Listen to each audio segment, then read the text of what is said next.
The sun doesn't shine every day.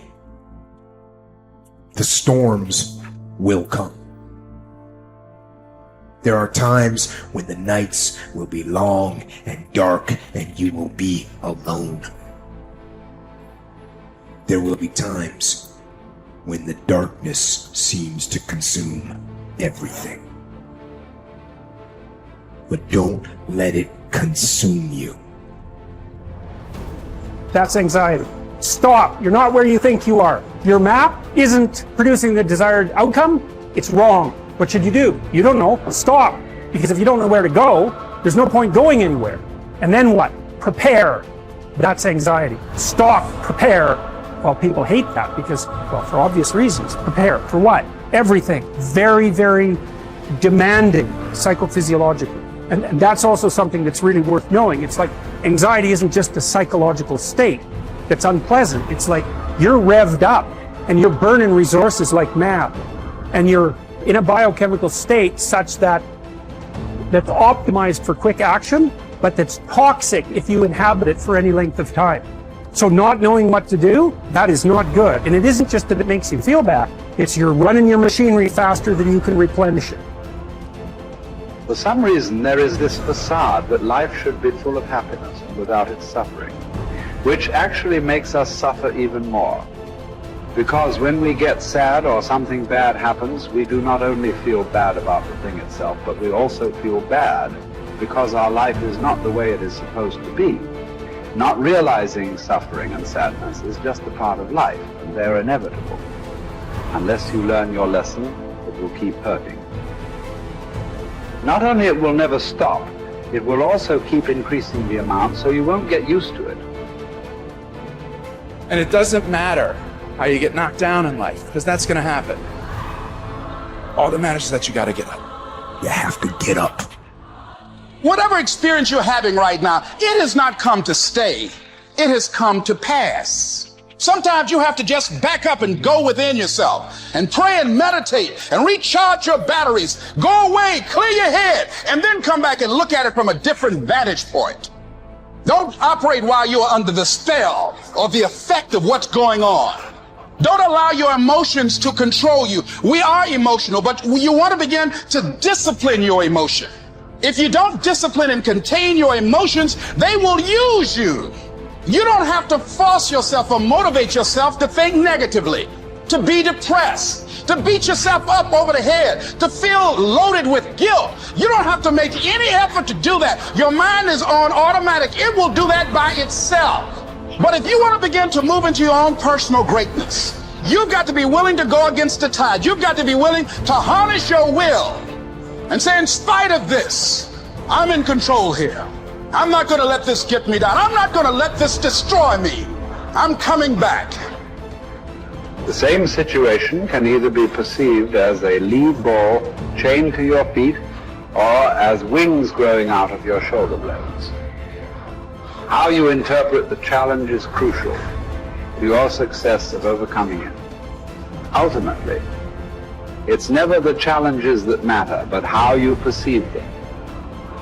If you work at that which is before you, following right reason seriously, vigorously, calmly, without allowing anything else to distract you, but keeping your divine part pure, as if you should be bound to give it back immediately. If you hold to this, expecting nothing, fearing nothing, but satisfied with your present activity according to nature, and with heroic truth in every word and sound which you utter, you will live happy.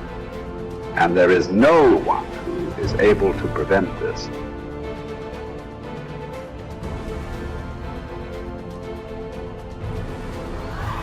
We are all bound by this oath to bear the ills of mortal life and to submit with a good grace to what we cannot avoid. So the spirit must be trained to a realization and an acceptance of its lot. It must come to see that there is nothing fortune will shrink from. There's no ground for resentment in all this. We've entered into a world in which these are the terms life is lived on. If you're satisfied with that, submit to them. If you're not, get out, whatever way you please. The happy man, therefore, is he who can make a right judgment in all things. He is happy who in his present circumstances, whatever they may be, is satisfied and on friendly terms with the conditions of his life, that man is happy, whose reason recommends to him the whole posture of his affairs. How do you bear the suffering that is at the crux of life without becoming tempted and embittered? That's really, really difficult. Now, someone might point out, go ahead and be bitter, see where that gets you. And if you have any sense, and generally people have at least some, they know that being sick and bitter is worse than just being sick. And that being right, it's worse, but it's very hard temptation to avoid. Sometimes you want to be bitter just out of spite in some sense, because things are so terrible. All you've got left is your willingness to shake your fist, and say, well, really? Is this like this many poisonous snakes? Really? That's like, maybe I could have learned with just one or two, not 100. And so, but we're all stuck with that. And I think we're stuck with it at every level of our life in some senses. How do we maintain a high order moral orientation in spite of suffering and malevolence? Do you think that the man has any thought of mending his ways who counts over his vices as if they were virtues?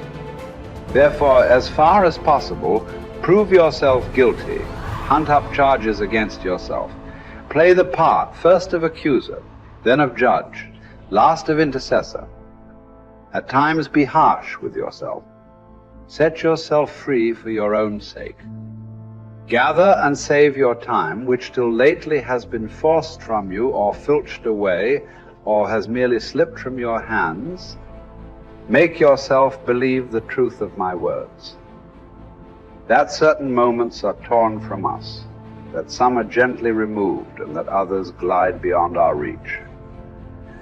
The most disgraceful kind of loss, however, is that due to carelessness. Furthermore, if you will pay close heed to the problem, you will find that the largest portion of our life passes while we are doing ill, a goodly share while we are doing nothing, and the whole while we are doing that which is not to the purpose. What man can you show me who places any value on his time, who reckons the worth of each day, who understands that he is dying daily? For we are mistaken when we look forward to death. The major portion of death has already passed. Whatever years be behind us are in death's hands. We should not manifest surprise at any sort of condition into which we are born, and which should be lamented by no one, simply because it is equally ordained for all. Yes, I say equally ordained, for a man might have experienced even that which he has escaped. And an equal law consists not of that which all have experienced, but of that which is laid down for all. Be sure to prescribe for your mind this sense of equity. We should pay without complaint the tax of our mortality. If you're looking for certainty, the reality of suffering is certain. I mean, what do you accept as evidence above all else? That's a good question. That's a hard question. But I would say pain is up there. It's very difficult not to believe in the reality of your own pain. It's somewhat easier not to believe in the reality of other people's pain. That's not so easy either, but it's your pain seems to be undeniably real. And so it does beg a question, which is, if pain is undeniably real, is that which overcomes pain even more real? And I think that's, in some sense, that's the idea that lurks behind the idea of the resurrection.